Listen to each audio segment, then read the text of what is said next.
এর আগের ভিডিওটা তোমাদের সাথে শেয়ার করেছিলাম কলেজ স্ট্রিটে এসেছিলাম। কলেজ স্ট্রিটে আমাদের তো ভীষণই খিদে পেয়ে গেছে দুপুর টাইম। ওখানে আমরা চলে গেছি কলেজ স্ট্রিটে ইন্ডিয়ান কফি হাউসে।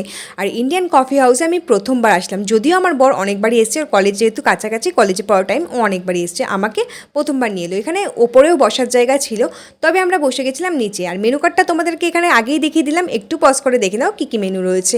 আমার জানো তো এখানটা এসে প্রথমবার ভীষণই ভালো লাগলো। আর এখানে প্রত্যেকটা ওয়ালে এখানে নামি দামি গুণী ব্যক্তিরা যারা এসেছিলেন তাদের ছবি টানানো রয়েছে। আর এই পুরো জায়গাটাতে আমার এই টেবিলটা ভীষণই পছন্দ হয়েছে। দেখো, এরা এখনও কিন্তু নিজেদের মতো করে একটা টাইম স্পেন্ড করছে কফি হাউসে। এটা আমার ভীষণই মন ছুঁয়ে নিয়েছে। আর বয়সটা হচ্ছে একটা সংখ্যা মাত্র, এটা আমি সবসময় বিশ্বাস করি। সেটাকে চাইলে হারানো যায় অবশ্যই, আর নিজেদের মতন করে বাঁচার অধিকার সবার রয়েছে।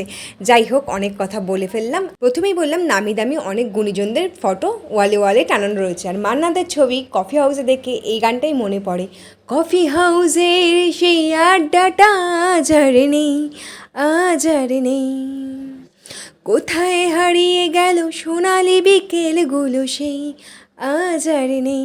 যদিও আমি গান জানি না, একদমই নাচ জানি। যাই হোক, তবু গানটা গাইলাম। আর এখানে এসে আমরা অর্ডার করেছিলাম নুডলস আর মোগলাই, দুটোই অসম্ভব ফাটাফাটি সুন্দর ছিল। আর নিয়েছিলাম একটা হট কফি, একটা কোল্ড কফি। আমার জন্য হট কফি, কোল্ড কফিটা তোমাদের দাদাভাইয়ের জন্য। আমি একটু ঠান্ডা জিনিসটা অ্যাভয়েড করার চেষ্টা করি। আর দুটো খাবার ভীষণই ভালো লেগেছে, কফির তুলনায় কফিটা মোটামুটি লেগেছে। তারপর এখান থেকে বেরিয়ে রাস্তা ক্রস করে বাস ধরে আমরা চলে গেলাম এসপ্ল্যানেড। সেই গল্পটা নিয়ে নেক্সট হাজির হচ্ছি।